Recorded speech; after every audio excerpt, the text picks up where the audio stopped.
प्रभु यीशु मसीह के मधुर नाम में आप सबको जय मसीह की। परमेश्वर की गवाही की श्रृंखला में आप सबका स्वागत है। हमने अभी तक सीखा कि परमेश्वर ने किस किस मनुष्य की गवाही दी है, और पिछले अध्याय में हमने सीखा कि परमेश्वर ने दाऊद की गवाही दी।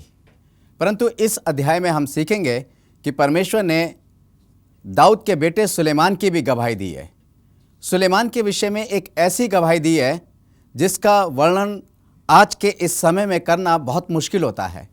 परमेश्वर का वचन ये बताता है और इस बात की गवाही देता है। मैं चाहूँगा कि आप उसमें से पढ़ लें। मेरे साथ निकाल लीजिए पहला राजा 3 अध्याय और उसका 12वां पद। मैं तेरे वचन के अनुसार करता हूँ, तुझे बुद्धि और विवेक से भरा मन देता हूँ, यहाँ तक कि तेरे समान ना तो तुझसे पहले कभी कोई हुआ और ना बाद में कभी होगा। परमेश्वर कहता है कि सुलेमान से कहता है कि मैं तुझे बुद्धि देता हूँ, जो तूने मांगा है वो मैं तुझे देता हूँ। और इसके साथ में वो ये भी कह रहा है कि ना तो इससे पहले कभी हुआ और ना इसके बाद कभी होगा। किस विषय में? कि तेरे समान बुद्धिमान कोई नहीं होगा। आज यदि हम आज देखें, आज के दौर में जहाँ इंसान चांद और सितारों पे पहुँच चुका है, जहाँ इंसान चांद पे पहुँच चुका है, जहां इंसान समुद्र की गहराइयों में पहुंच चुका है और पहाड़ों की चोटियों को फांद चुका है, आज ऐसे युग में यदि हम देखें तो ये बुद्धिमानी नहीं है तो क्या है? मनुष्य कितना बुद्धिमान हो चुका है। ये बुद्धि ही है जिससे मनुष्य ने चांद और तारों पर राज करना शुरू कर दिया, समुद्र की गहराइयों में राज करना शुरू किया है। परंतु क्या वो सुलेमान से अधिक बुद्धिमान हो सकता है? क्या सुलेमान की बुद्धि यहां पर आकर खत्म हो जाती है? मेरे प्यारे भाइयों बहनों, ऐसा नहीं है। क्योंकि सुलेमान को जो परमेश्वर ने बुद्धि दी है और आज के मनुष्य के पास जो बुद्धि है उसमें जमीन आसमान का अंतर है।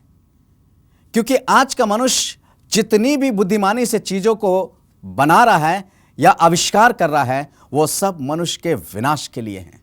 आज एक से एक खतरनाक उसने आविष्कार किए हैं। बड़ी बड़ी मिसाइल्सों के उसने आविष्कार किए हैं, बहुत बड़े बड़े बम के, बहुत बड़े बड़े हथियारों के उसने आविष्कार किए हैं। क्या ये बुद्धिमानी का परिचय है? क्या इसको हम ये समझें कि सच में ये सुलेमान से ज़्यादा बुद्धिमान है? नहीं। मैं इसके बारे में आपको एक कहानी सुनाना चाहूँगा। एक बहुत अच्छी कहानी है। मैं समझता हूँ कि इस कहानी के माध्यम से आप समझ जाएंगे कि आज के मनुष्य में जो बुद्धिमान हैं, जिन्होंने बहुत कुछ प्राप्त किया है, उनकी बुद्धिमानी में और सुलेमान के बुद्धिमान होने में कितना अंतर है। 4 दोस्त थे, जिसमें से 3 तो बहुत ही ज़्यादा बुद्धिमान थे और एक बेचारा बुद्धिमान नहीं था, अनपढ़ था। परंतु उन 3 जो बुद्धिमान थे, उन तीनों ने बहुत ज़्यादा बुद्धि को प्राप्त करा। एक बार चारों दोस्त गांव में, एक ही गांव में रहते थे और वहाँ से वो किसी शहर में जाने की प्लानिंग बनाई, घूमने की प्लानिंग बनाई। मगर उसके बीच में एक जंगल पड़ता था। जब वो उस जंगल को क्रॉस कर रहे थे तो उन्होंने देखा कि एक शेर जो है वो मरा पड़ा है, उसकी हड्डियां पड़ी हुई हैं, वो शेर की हड्डियां हैं। उन तीनों दोस्तों ने, जो बुद्धिमान थे, उन्होंने कहा कि आओ हम अपनी बुद्धियों का प्रयोग करें और अपनी बुद्धि की परीक्षा करें कि आज हम में वो शक्ति है, हमारी बुद्धि में वो शक्ति है या नहीं है। उन्होंने कहा कि तुम अपनी विधि के द्वारा, अपनी जो भी विद्या है, उस विद्या के द्वारा इस शेर की हड्डियों को जोड़ो। एक व्यक्ति ने अपनी विद्या के द्वारा उस शेर की हड्डियों को जोड़ा। दूसरे ने अपनी विद्या के द्वारा उसके अंदर खाल चढ़ाई और मांस भरा, सब कुछ करा। और तीसरे ने कहा कि अब मैं अपनी विद्या के द्वारा इस शेर के अंदर आत्मा डालता हूं। परंतु चौथा जो था वो घबरा गया। उसने पहले भी उन लोगों को मना करा कि ये कार्य मत करो, ऐसा कार्य मत करो, परंतु वो उसकी मूर्खता पर हंसते रहे, उसके अनपढ़ होने पर हंसते रहे। फिर उसने कहा ठीक है, अगर तुम नहीं मानते हो तो मेरा एक निवेदन है कि पहले मुझे किसी अच्छे पेड़ पर सुरक्षित चढ़ जाने दो। वो हंसने लगे। उसने कहा अच्छा ठीक है, तुम चढ़ जाओ पेड़ पे। जब वो किसी पेड़ पर चढ़ गया और सुरक्षित स्थान पर पहुंच गया, तब उस तीसरे ने उस शेर के अंदर अपनी विद्या के द्वारा जो है, अपनी जो भी बुद्धि से उसने विद्या को हासिल किया था, उस बुद्धि के द्वारा उसने शेर को जिंदा करा। जब शेर जिंदा हो गया तो उसने क्या करा? शेर का काम ही क्या है? उसने अपने सामने 3 लोगों को देखा, उसने उन तीनों को खा लिया, उन तीनों को मार डाला। अब आप ये बताइए कि सबसे ज्यादा बुद्धिमान कौन है? इन चारों में सबसे ज्यादा बुद्धिमान कौन था? जिसने अपने जीवन को सुरक्षित रखा, जिसने अपने जीवन को सुरक्षित बचा लिया, वो सबसे ज्यादा बुद्धिमान था। हालांकि वो अनपढ़ था, मगर इसके बावजूद भी वो बुद्धिमान ठहरा। आज के युग में बहुत कुछ विकासशील हो चुका है, परंतु ज्यादातर चीजें जो हैं मनुष्य के मृत्यु के लिए हैं, मनुष्य के विनाश के लिए हैं, इस संसार के विनाश के लिए हैं। मैं एक छोटा सा उदाहरण देना चाहूंगा। आज गैस लाइन चारों तरफ बिछी हुई है। अगर जरा सी गैस में आग लग जाए तो वो कहां से कहां तक पहुंचेगी, किस तरीके से वो विनाश करती है, किस तरीके से वो सब कुछ तहस नहस कर देती है। ये क्या है? ये सारी विनाश की चीजें हैं। परंतु जो सुलेमान को बुद्धि दी है, जो सुलेमान ने बुद्धि मांगी है, वो उस बुद्धि की गवाही परमेश्वर देता है और परमेश्वर कहता है कि इससे पहले ना कभी हुआ और ना होगा, क्योंकि परमेश्वर झूठ नहीं बोलता है, क्योंकि परमेश्वर सत्य है और वो सत्य की ही गवाही देता है। और वो सत्य क्या है? परमेश्वर क्यों खुश हुआ सुलेमान से? क्यों उसने सुलेमान के लिए कहा कि तुझसे पहले ना तो कोई बुद्धिमान था और ना बुद्धिमान होगा? इसका मेन कारण क्या है? आइए हम देखेंगे परमेश्वर के वचन से। इसी का पहला राजा और उसका 3 अध्याय और उसके 5वें पद में लिखा हुआ है, गिबोन में यहोवा ने रात को सपन के द्वारा सुलेमान को दर्शन देकर कहा, जो कुछ तू चाहे कि मैं तुझे दूं, मांग ले। परमेश्वर ने उसके आगे एक शर्त रखी। परमेश्वर ने कहा कि जो कुछ भी तू मांगना चाहे तू मांग ले, जो चाहे वो मांग ले। सुलेमान चाहता तो बहुत कुछ मांग सकता था। इस संसार की धन दौलत मांग सकता था, इस संसार की सारी सुख सुविधाओं को वो मांग सकता था, वो बहुत कुछ मांग सकता था, बहुत से राजपाट मांग सकता था, बहुत सी सामर्थ और ऐश्वर्य मांग सकता था। परंतु परमेश्वर का वचन ये बताता है कि सुलेमान ने कुछ नहीं मांगा। सुलेमान ने यदि मांगा तो सिर्फ एक चीज मांगी। सुलेमान ने क्या मांगा? इसी का 9 पद मैं पढ़ रहा हूं। यहां पर इस प्रकार से लिखा हुआ है, परमेश्वर का वचन बताता है, तू अपने दास को अपनी प्रजा का न्याय करने के लिए ऐसी शक्ति दे कि वे भले बुरे को परख सके, क्योंकि कौन ऐसा है कि तेरी इतनी बड़ी प्रजा का न्याय कर सके। सुलेमान ने 3 चीजें मांगी। सबसे पहले उसने बुद्धि मांगी। उसने बुद्धि क्यों मांगी? क्योंकि उसने बुद्धि इसलिए मांगी कि वो ये चाहता था कि परमेश्वर के लोगों का वो सही तरीके से न्याय कर सके। क्योंकि न्याय अगर वो गलत करता तो परमेश्वर के लोगों का न्याय गलत करता और वो न्याय को बिगाड़ता। इसलिए वो नहीं चाहता था कि वो न्याय गलत हो, उससे वो सही न्याय को कर सके, और इसलिए उसने न्याय करने की शक्ति मांगी। दूसरी चीज जो उसने न्याय करने की शक्ति मांगी। तीसरी चीज उसने जो मांगी, परमेश्वर का वचन ये बताता है कि उसने कहा कि मुझे ऐसी सामर्थ, ऐसी शक्ति, ऐसी बुद्धि भी प्रदान कर जिससे मैं भले और बुरे को समझ सकूं, उसमें अंतर कर सकूं। ये 3 चीजें उसने मांगी। आज अगर हम देखें जो परमेश्वर के वचन के द्वारा, जैसे परमेश्वर चाहता है कि उसने बुद्धि मांगी और सुलेमान ने एक सटीक न्याय किया, एक ऐसा न्याय जिसकी चर्चा चारों तरफ हुई। आज यदि हम न्याय के बारे में बात करें तो आज क्या है न्याय? सुलेमान ने सबसे पहला न्याय किया। 2 औरतें थीं, वो बच्चे के लिए लड़ रही थी। वो कह रही थी कि ये मेरा बच्चा है, वो कह रही थी कि ये मेरा बच्चा है। सुलेमान ने एक ऐसा न्याय करा जिसकी चर्चा दूर तक हुई। उसने कहा, ठीक है, अगर ये तुम दोनों का बच्चा है तो इसके 2 टुकड़े कर दो। एक बच्चा, आधा टुकड़ा इस बच्चे का इस औरत को दे दो और आधा टुकड़ा बच्चा जो है इस औरत को दे दो। परंतु जिसका सही माने में वो बच्चा था, वो औरत रोने लगी। वो कहने लगी, नहीं, मुझे ये बच्चा नहीं चाहिए, ये बच्चा इसी को दे दो, इसी के पास रहने दो। सुलेमान के पास वो बुद्धि थी। सुलेमान के पास ऐसी बुद्धि थी कि परमेश्वर ने जो उसको दी, उसने कहा कि नहीं, इसका मतलब क्या है? इसका मतलब है कि यह बच्चा इसी स्त्री का है, क्योंकि कोई भी अपने बच्चे को मरता हुआ नहीं देखना चाहता। और सुलेमान ने उसका बच्चा उसके पास लौटा दिया। उसके इस ज्ञान की चर्चा, उसकी बुद्धि की चर्चा बहुत हुई। और सुलेमान ने, परमेश्वर ने जो उसे बुद्धि दी थी, इसी बुद्धि के द्वारा उसने 1000 नीति वचन लिखे।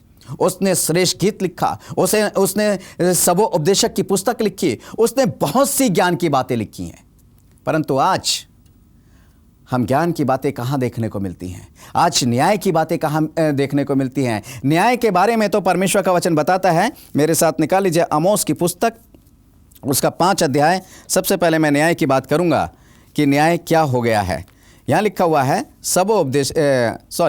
आमोस की पुस्तक, उसका 5 अध्याय और उसके 7 पद में लिखा हुआ है, हे न्याय के बिगाड़ने वालों और धर्म को मिट्टी में मिलाने वालों। क्या लिखा है? हे न्याय के बिगाड़ने वालों। आज न्याय बिगड़ चुका है, आज न्याय बिक चुका है। आज कहाँ पर न्याय की चर्चा है? आज कहीं पर भी न्याय की बात नहीं होती है। हर एक जगह अन्याय और अन्याय हो रहा है, हर जगह अन्याय है। आप घर में देख लें, आप परिवार में देख लें, आप समाज में देख लें, आप देश के अंदर देख लें, आप किसी भी राज्य के अंदर देख लें, किसी भी देश के अंदर देख लें, इस संसार के अंदर देख लें, चारों तरफ अन्याय और अन्याय है। अन्याय के सिवा और इस संसार में कुछ नहीं है। आज न्याय पैसों में बिकता है। अगर आपको न्याय चाहिए तो एक गलत आदमी के साथ भी न्याय हो जाएगा। क्यों? क्योंकि उसे छुटकारा मिल जाता है, वो जेल जाने से बच जाता है, उसके ऊपर मुकदमा चलता है, परंतु वो पैसा देकर बरी हो जाता है। ऐसी बहुत सी बातें इस संसार के अंदर हो रही हैं, ऐसी बहुत सी चीजें हैं जो इस संसार के अंदर हो रही हैं। परंतु सुलेमान के राज के अंदर सुलेमान ने जिस प्रकार से अपनी प्रजा का न्याय किया, उसकी चर्चा सुनकर बहुत से लोग उसको देखने के लिए और उससे मिलने के लिए आए, और शिबा की रानी भी उससे मिलने के लिए आई। उसने ढेरों प्रश्न उससे किए उस न्याय के विषय में, और उसने ढेरों प्रश्न किए और उसने उसकी बुद्धि की चर्चा सुनी। एक ऐसी बुद्धि की चर्चा सुन के आज के जमाने में आज हम अपने आप को बुद्धिमान कहते हैं, आज हम आकाश और चांद तारों की बातें करते हैं, आज हम समुद्र के गहराइयों की बातें करते हैं, आज हम पृथ्वी की ऊंचाइयों की बात करते हैं, आज हम पहाड़ों की और पर्वतों को पार करने की बात करते हैं। परंतु हमारे इस ज्ञान की चर्चा कहाँ है? हमारे इस ज्ञान की चर्चा होती कहाँ है? आज हमारे इस ज्ञान से, इस बुद्धि से कौन प्रभावित होता है? परंतु उस समय सुलेमान की इस बुद्धिमानी से बहुत लोग प्रभावित हुए और आश्चर्यचकित हुए कि इसके पास ये बुद्धि कहाँ से आई। आज हम देखें तो न्याय मिट्टी में मिल चुका है। आज न्याय की कोई भी वैल्यू नहीं रही है, क्योंकि सही माने में जहां न्याय होता है वहां परमेश्वर की उपस्थिति होती है, और जहां न्याय नहीं है वहां परमेश्वर की उपस्थिति नहीं है। क्योंकि सुलेमान जहां न्याय करता था वो परमेश्वर की उपस्थिति में करता था, परंतु आज हम न्याय की बात कर ही नहीं सकते। आज कहीं पर भी न्याय नहीं है। दूसरे नंबर पे मैं आपको बताना चाहूँगा, मेरे साथ निकाल लीजिए पहला यूहन्ना की पत्री और उसका 4 अध्याय। पहला यूहन्ना की पत्री और उसका 4 अध्याय और उसका पहला पद यहाँ पर इस प्रकार से लिखा हुआ है। परमेश्वर का वचन बताता है कि दूसरी बात है कि सुलेमान ने मांगा कि मुझे भले और बुरे में अंतर करने की शक्ति दे, मैं भले और बुरे मनुष्य को समझ सकूं और जान सकूं और उनसे दूर रह सकूं, उनके साथ वैसे ही व्यवहार कर सकूं।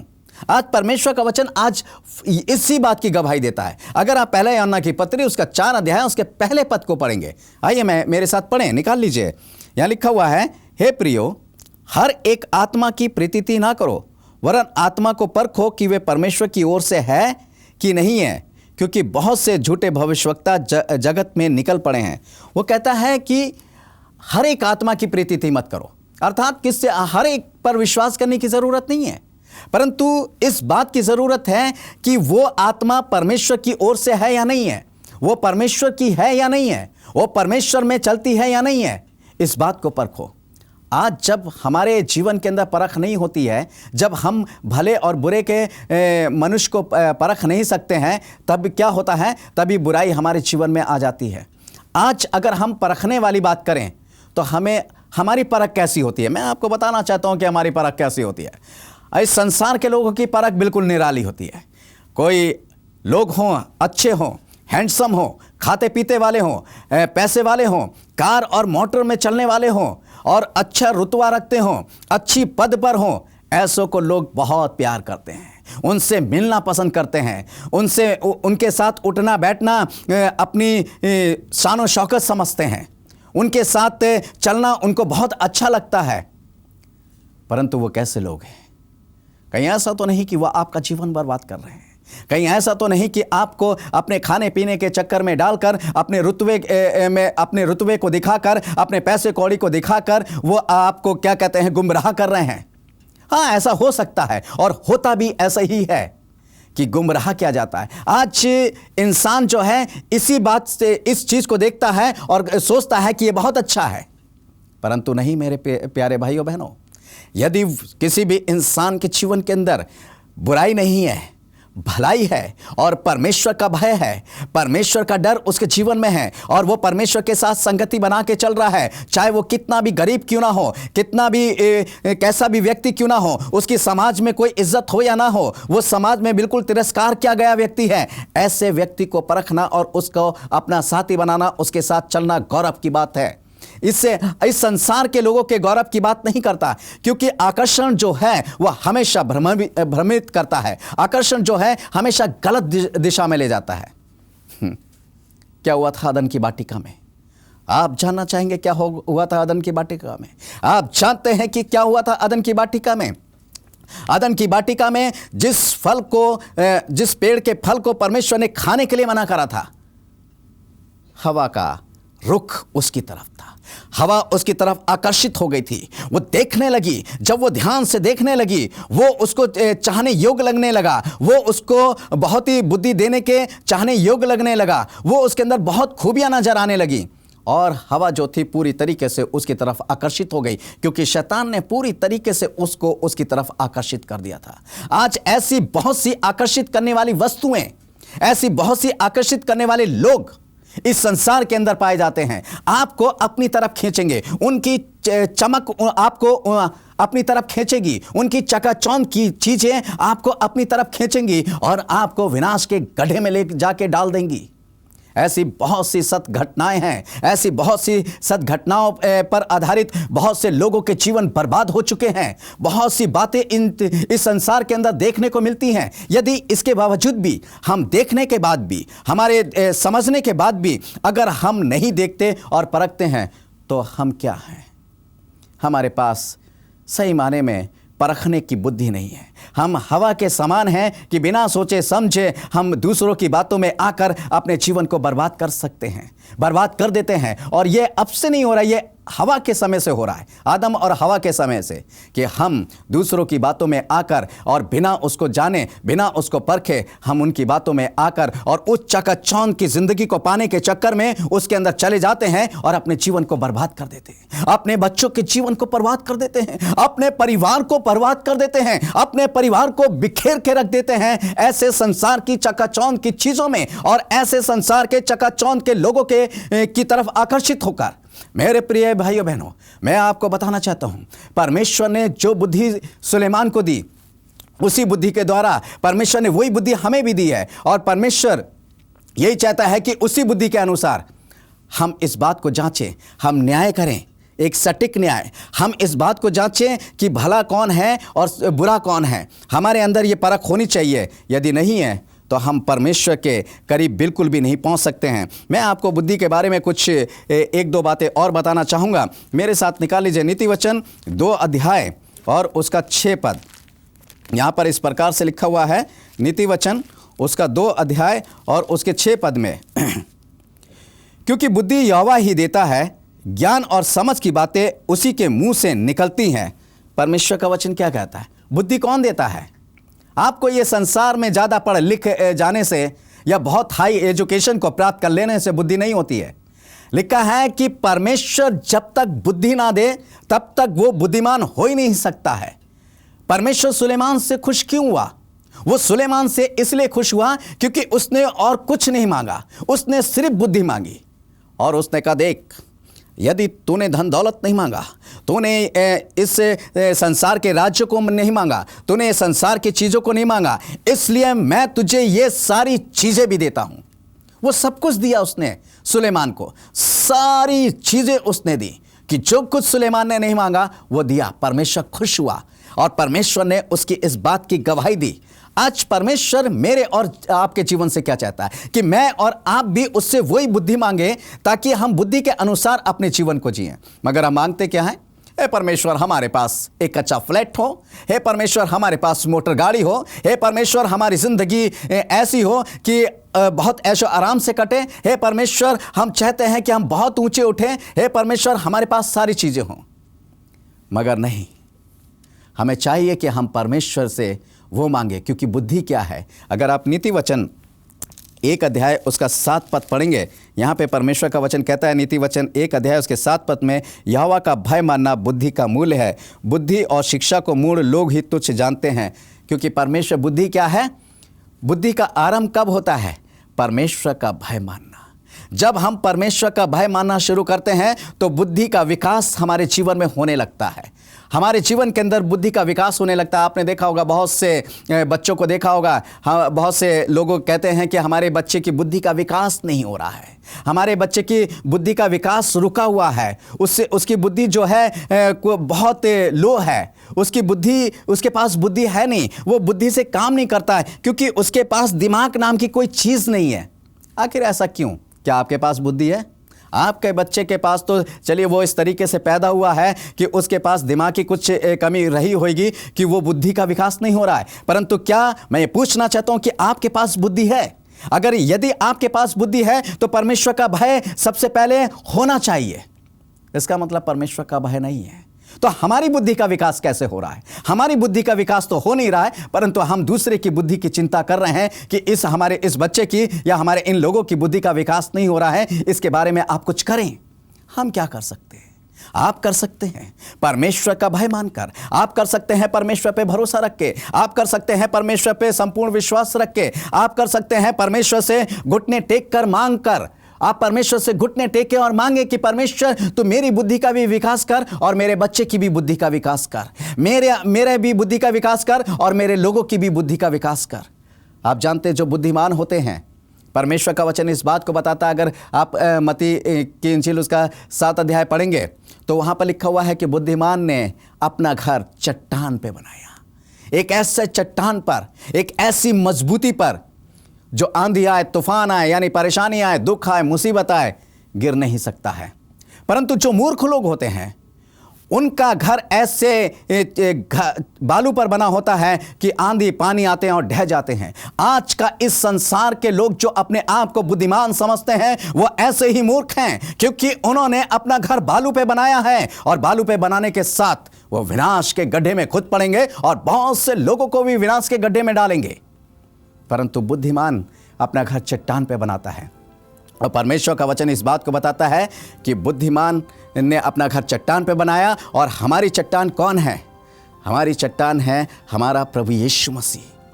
हमारी चट्टान हमारा प्रभु यीशु मसीह है। तो मेरे प्यारे भाइयों बहनों, आइए हम उस चट्टान पे अपना घर बनाएं और हम बुद्धिमान हो जाएं और उस बुद्धिमान के अनुसार परमेश्वर का भय मानें, ताकि हमारी बुद्धि की भी चर्चा हो सके। और परमेश्वर का वचन कहता है कि शिवा की रानी अंत के दिनों में उठकर हम लोगों को गलत ठहराएगी, इस समय के लोगों को गलत ठहराएगी, इस समय के इस युग के लोगों को गलत ठहराएगी। तो मेरे प्यारे भाइयों बहनों, अगर हम गलत ठहरने के लिए हैं तो जैसा जीवन जी रहे हैं जीते रहिए, और यदि गलत ठहरने के लिए नहीं है तो आइए आज परमेश्वर से बुद्धि मांगे, हम प्रार्थना करेंगे। हे स्वर्ग और पृथ्वी के सृष्टिकर्ता परमेश्वर यहोवा, हमारे सही में बुद्धि का विकास नहीं है, हमें बुद्धि दे प्यारे प्रभु जी, हमें सुलेमान की तरह बुद्धि दे ताकि हम तेरा न्याय कर सकें। प्यारे प्रभु जी, हम तेरे लोगों का न्याय कर सकें, हमें बुद्धि दे ताकि हम अच्छे और बुरे की पहचान कर सकें और उसके अनुसार उनके साथ हम अपना जीवन जी सकें। प्यारे प्रभु जी, हमारी सारी बुराइयों को यीशु के नाम से दूर करके हमें आज की धन दौलत नहीं, संसार की आकर्षण करने वाली वस्तु नहीं, परंतु हमें बुद्धि दे प्यारे प्रभु जी। हम तेरा धन्यवाद करते हैं, तूने हम सबको बुद्धि दी। ये प्रार्थना प्रभु यीशु मसीह नासरी के नाम से मांगते हैं, आमीन।